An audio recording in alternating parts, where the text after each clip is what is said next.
Hey guys, Shabadoobie here, bringing you some more Magic the Gathering spoilers. This time, we got some good ones. Some very good ones. Alright, I figured out a good way to do these in order of spoiled cards, instead of just having to guess at what's new on the list. So, yeah, I have become more in tune with my inner mythic spoiler. So, let's start with Scavenging Ooze. This card is really good in Jund, and I believe it was also in a couple other decks that played green. But Scavenger Ooze is pretty good. Exile target card from graveyard. If it's a creature, put a +1/+1 counter on it. The exile ability is actually more relevant than you would think it would be, especially in even today's meta, because now that Storm's back and it relies heavily on the graveyard, you're gonna need the Scavenger Oozes.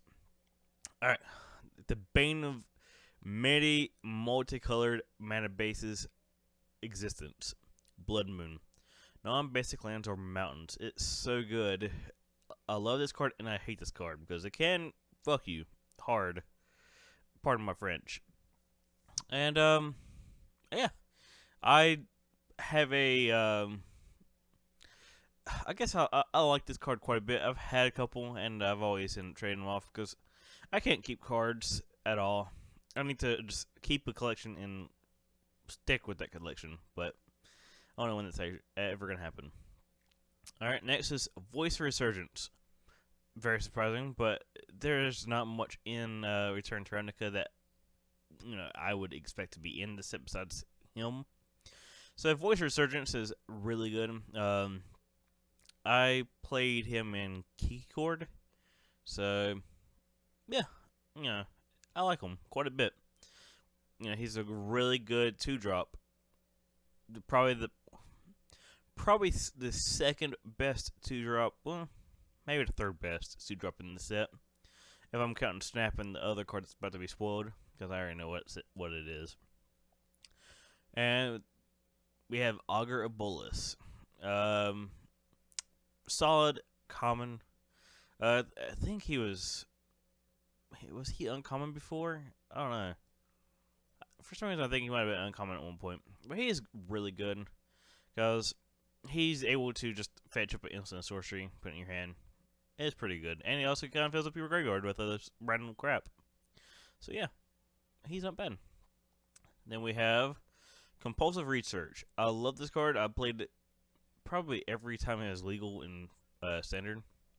Target player draws 2 cards, then that player discards 2 cards, unless he or she discards a land card. I've even killed someone in EDH with it, so it's not bad. I really do like Compulsive Research. Then we have Cruel Ultimatum.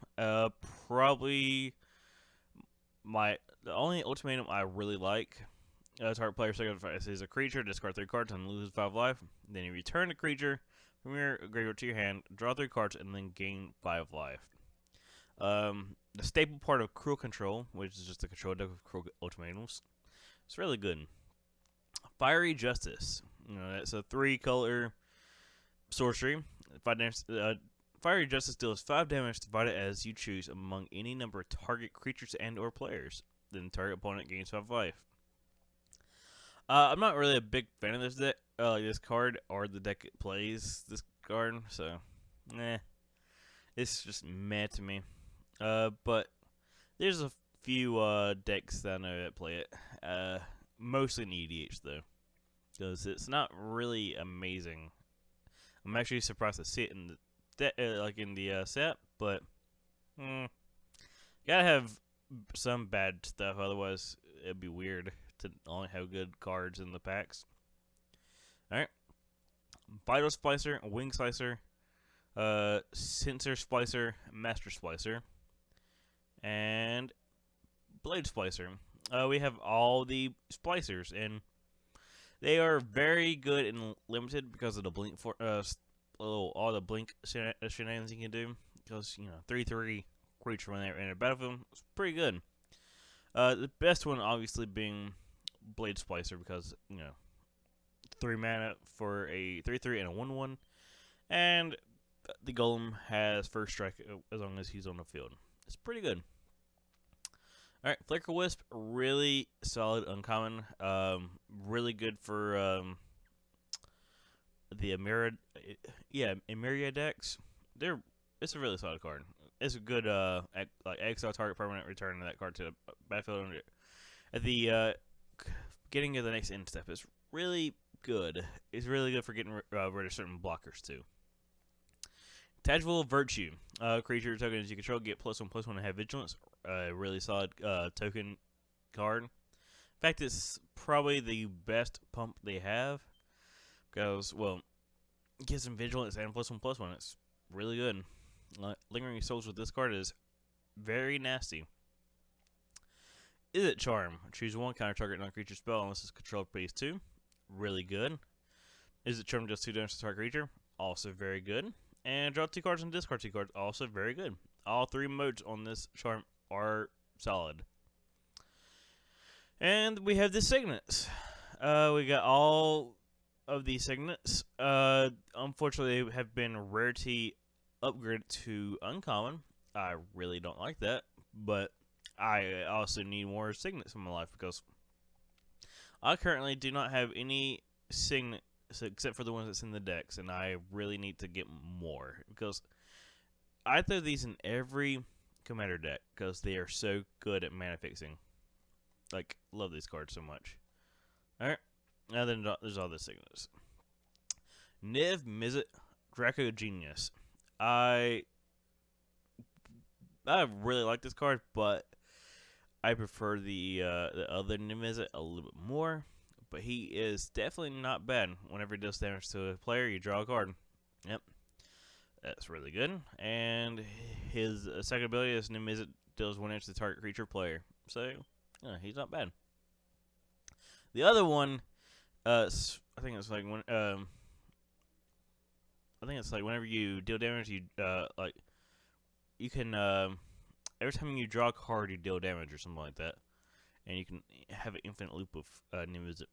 I like that one a lot more because it's really fun in EDH to just combo from someone. It's really good. And then we have Cavern of Souls at Mythic. So it got rarity bumped up to a Mythic. I'm not a big fan of that, but at least he's getting a reprint. So basically it makes it so creatures of a certain type cannot be countered. So it's really good. I like this card.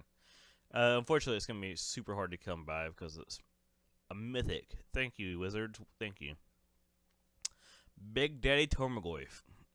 Yep, this is he's been in, I think, every Modern Master set so far. Yep. He is the Big Daddy. And this should be dropping his price down again. So I'm glad about that because maybe eventually he's going to be more in my price range. Only time I ever had this card, I regret because I freaking traded it for something stupid.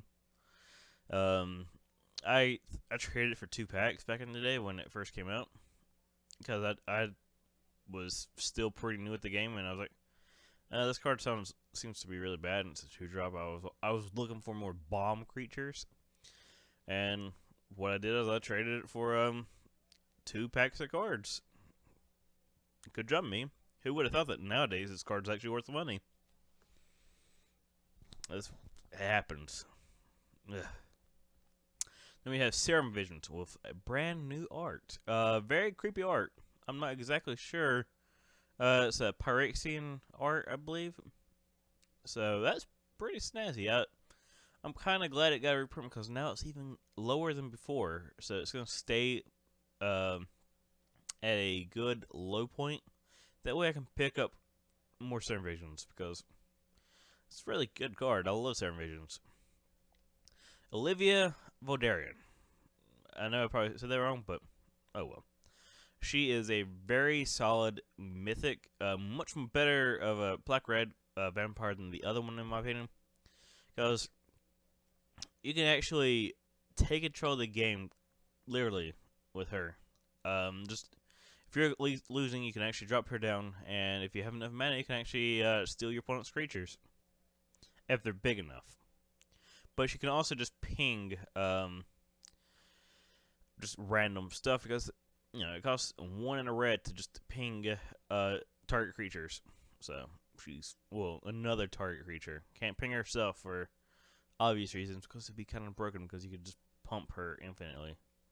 Kind of. Yeah, it'd be pretty much infinite. But she's still pretty damn good. Mystical Teachings.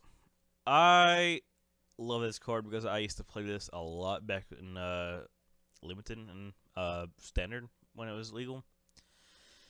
And I used this about three of the four decks I played back then played this card because it's so good.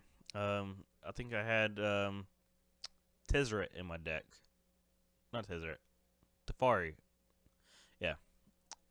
I believe that's who it was. Search your library for an instant card or a card with flash and reveal it and put it in your hand, then shuffle your library. Just mainly just fill your hand up with counter spells and other stuff like that. It's very good. And I believe that is it for now. So, out of all these cards spoiled, not including Tarmogoyf because I don't want people to say Tarmogoyf's the best one here. Well, yeah, it probably is. But let me know down in the comments what card are you the most excited for to get a reprint. Some people might say Cavern of Souls because it was like $40 for a land. Probably gonna drop down too much lower because Mythic, but oh well. Me, probably Blood Moon or Voice, because I have more of a chance of getting them than Tarmogoyf, so that's why I'm more excited for them because I love both of them and I love Tarmogoyf, but I don't think I'm gonna get any of them. So let me know in the comments what you think of Modern Masters 2017 so far, and also let me know if there's any card you want to see in this set that hasn't been revealed. Like, yeah, just let me know what you guys want out of this set. Like, it's not gonna actually affect the set, obviously, but I'm curious what you guys think because I want to see if great minds think alike, you know. All right. Well, that's it for this video. Thanks for watching, and see you, I guess, March 3rd for more spoilers. So, peace out.